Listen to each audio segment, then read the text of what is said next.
Hello students.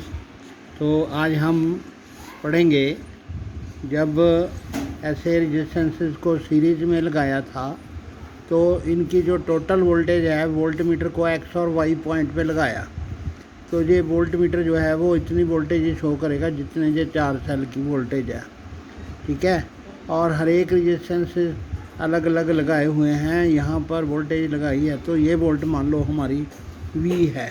जैसे ये activity 12.5 है, ठीक है। तो अब इसमें जब हम की लगाते हैं, यहाँ पर plug the key in the circuit and note the voltmeter reading, तो इसका टोटल पोटेंशियल डिफरेंस हमें पता चलता है सीरीज कॉम्बिनेशन का। Let it be V. Now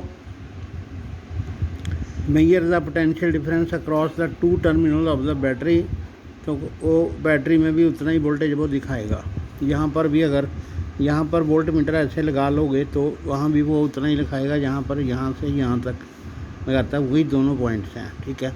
फिर हमने ऐसे वोल्ट मीटर अलग अलग लगाना है। एक यहाँ लगाना है, पहले इसको ऑन करना है, इसको की को ऑन करना है, यहाँ पर वोल्ट मीटर लगाना है, फिर वही वोल्ट मीटर जो उठा के यहाँ से यहाँ लगाना है, यहाँ से यहाँ लगाना है। ये V1, V2 और V3 वोल्टेज हो गई हमारी। तो टोटल वोल्टेज जो है वो ऐसे हो जाएगी V = V1 + V2 + V3। तो हमारा V का फार्मूला है I × R, ठीक है। तो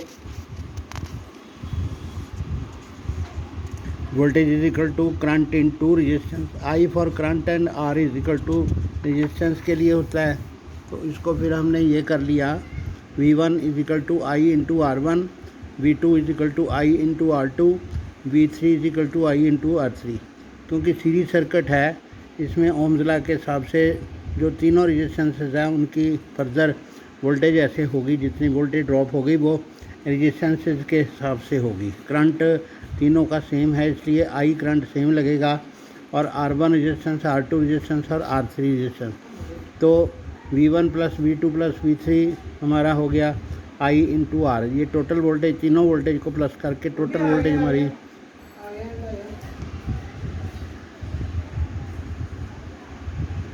तीनों की वोल्टेज जो है वो मिला के V हो गई, जो I × R है। तो ये हो गया IR = IR1 + IR2 + IR3।